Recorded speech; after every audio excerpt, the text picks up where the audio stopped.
Welcome back to the Anfield Exchange. It's finished Liverpool 2, AC Milan 4, and it's not what a lot of us were expecting. The money that we spent this year in this window and the quality of players we've got on display, I think we all would have expected that to go a different way. But look, what's most important with pre-season is it's what you learn from these matches, and I think we can learn a lot from that one today. I'm going to start with the positives, and then I'm going to go on to the negative side of things as well, reluctantly. So the positives are, and I'm going to start with this one, Rio Ungamoa is going to be a world-class player. I think he's ready to start the season with us in the first team this year. Obviously, Luis Diaz is looking like he's going to be going out the door. But yeah, for me, Rio Ungamoa is one of the most exciting young talents, probably in Europe, certainly in England. He is mesmerising when he gets a ball. Just watching him, and let's acknowledge we're playing an AC Milan side that, okay, we're not at the pinnacle of where he once was, but it's still a very good side, and this lad is 16 years old. And again, he has no fear. The guy has no fear. He just gets a ball and runs, and it's so refreshing to see. He can go either way. He can cut inside. He can go down to the byline.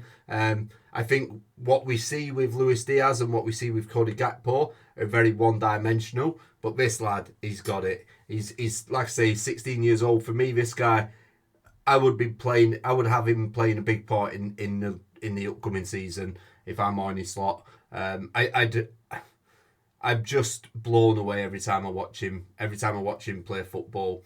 Another one that it was so nice to see Florian Bertz in the Liverpool shirt today. We've waited a long time to see this, and he did not disappoint. I think he started a little bit slowly. There were a couple of misplaced passes, but he definitely settled into it. And when he settled into it, wow, what a footballer we've signed. What I love about Florian Bertz is, we saw it today in the first half when he was playing. He's so comfortable in them pockets, in tight spaces. And that's because he already knows where everybody on the pitch is. He already has an idea of what he's going to do even before he receives a ball. So it just looks effortless. The ball comes into him, he takes a touch, and that ball sticks to him every time. He takes a touch, he finds a pass, and it's before anybody's even set themselves, and the opposition, before they even set themselves, before they get into position, and he just makes everything tick. I think we're still obviously to see the best of him. That's 45 minutes of pre-season. We're going to have such an exciting season next year with Florian Wirtz playing in that position. Like I say, I thought there were some good link-ups between him and Salah. There was certainly one in the first half where Salah didn't shoot for some reason. I think if that's a competitive game, I mean, Salah probably puts that in the back of the net. But we played a little 1-2 with each other, and yeah, I think we are in for an absolute treat with them two players. Mo Salah, Florian Wirtz, Rio Ungamoa, potentially Alexander Isak, Hugo Ekitike to come in. Don't forget we were missing Alexis McAllister as well. Some exciting players in the team for this year, and I cannot wait to see them. Another one, Jeremy Frimpong. I think he probably needs to do more on the ball, but the pace that lad has is absolutely electric. Milos Kerkez, an absolute battler. He's always in the wars. He's not afraid to get stuck in. He's not afraid to put himself in the way of getting fouled to win a free kick. Again, we've made some very, very good signings this year, and it's going to be interesting to see them all on the pitch at the same time because we've not had that opportunity yet. In terms of the game itself, I'm struggling to see what the idea was. Arne Slot, it looked to me like Arne Slot was playing a 3-4-3 formation. Gravenberch was sat at the back. In the first half, Gravenberch sat back with Virgil van Dijk. Robertson played a sort of left-back / centre-back type. And Lucas Stevenson, who was on paper the right-back for Liverpool in the first half, was playing this inverted wing-back role where and we saw it from Conor Bradley against Preston. They were so high up the pitch that it left us with a free at the back. I thought on the ball we were very good. So where I think this formation did work is when we had the ball, we were compact in midfield, we had options, and we dominated possession. In this game that we lost 4-2, we dominated possession. What I didn't like about it, and I'm hoping this is just an experiment on Arne Slot's front, but what I didn't like about it is how easily we were counter-attacked. It reminded me very much of the Jurgen Klopp days where we seemed to concede. Do you remember that period where we conceded, like, I think 9 home games in a row where we conceded the first goal and we were always battling, and we did all right. We managed to win most of those games, but we pushed so far forward that we allowed so much space in behind us. And the first goal, Rafael Leao, look, obviously he's one of the most comfortable wingers and one of the potentially best wingers in Europe.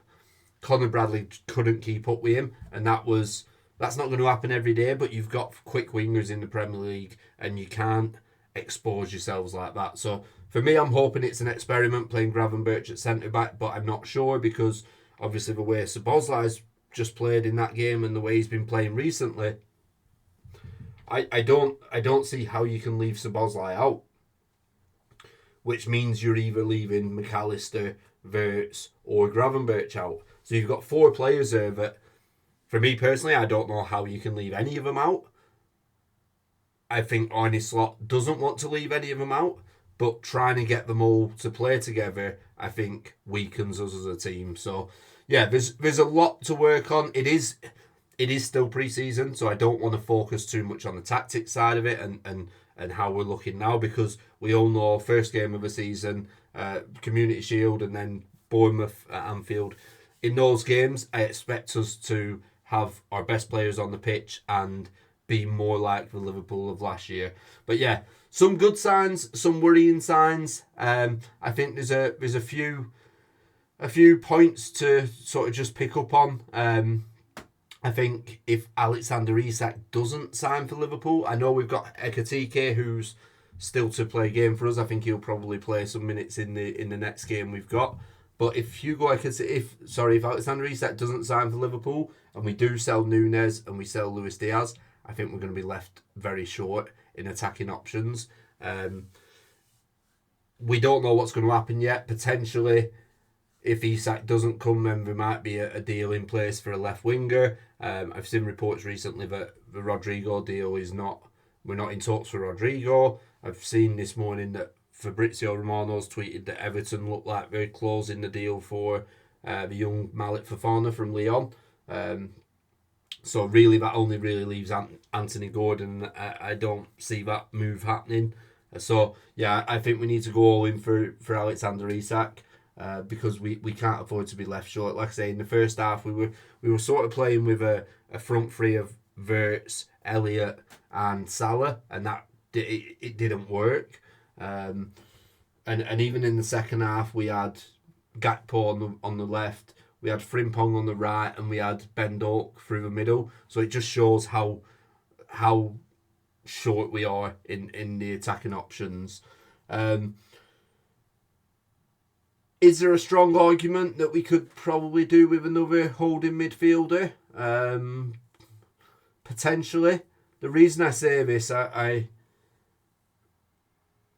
look at Curtis Jones and I don't see a way that Curtis Jones is going to be a regular starter for Liverpool.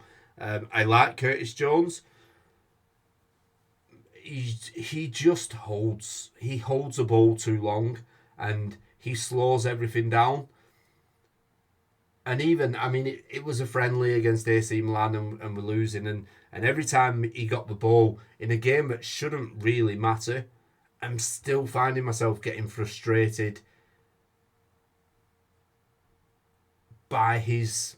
I don't know how you describe it. It's not like it's not a lackluster approach. It's just I don't know. It's slow, and I just don't. I don't see a way where Curtis Jones becomes a regular for Liverpool if I'm being completely honest. So potentially could we come in with another holding midfielder? We've got Gravenberch, we've got McAllister. Szoboszlai could possibly play there, but I think he's more of a box to box. You want to use his engine for those situations.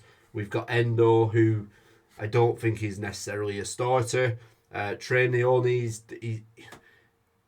he's going to be a good player, but he's not there yet. I don't think he's there yet, so I don't think he's going to be an option. Who knows? We're going to have to wait and see. I think the clear thing to me is that we need a centre back.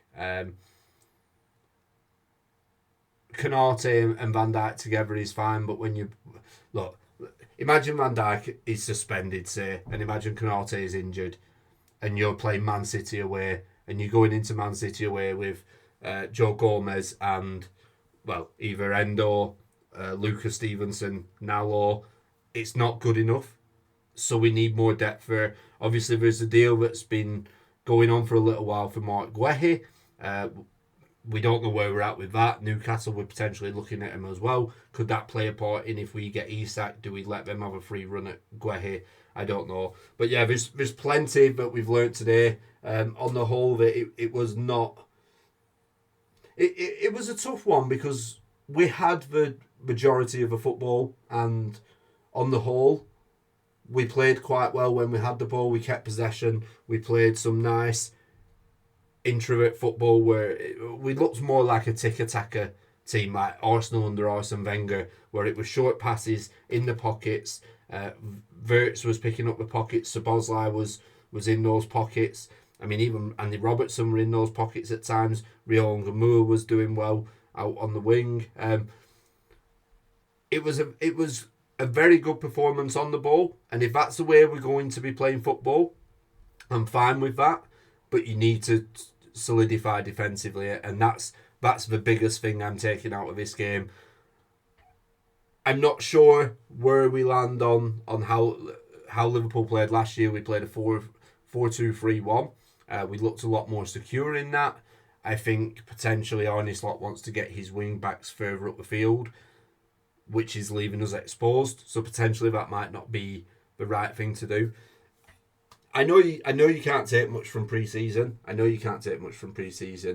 I remember watching us pre-season last year, and I was blown away by the way we were playing football. And I didn't say it because it would have sounded ludicrous at the time. We just lost on Jurgen Klopp. We brought a not very well-known manager in.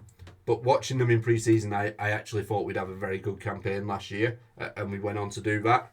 I've not necessarily seen too much this pre-season that gives me that much confidence. And when you're bringing in the players that you are bringing in, look, they're fantastic players and they are brilliant, but is there a possibility where we are bringing in too many players and we're going to have to gel this squad together? So maybe ambitions of winning another Premier League and winning a Champions League could be a little bit far-fetched, because we've basically rebuilt a squad with the amount of players that we're bringing in or we have brought in.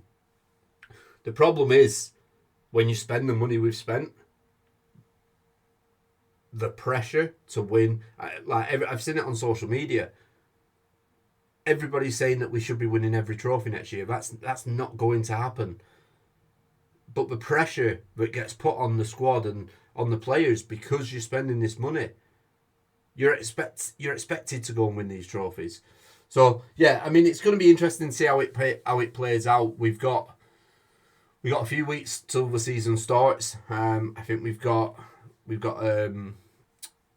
another friendly in this Far East tour, and then we've got the two friendlies at Anfield on the 4th of August against Bilbao.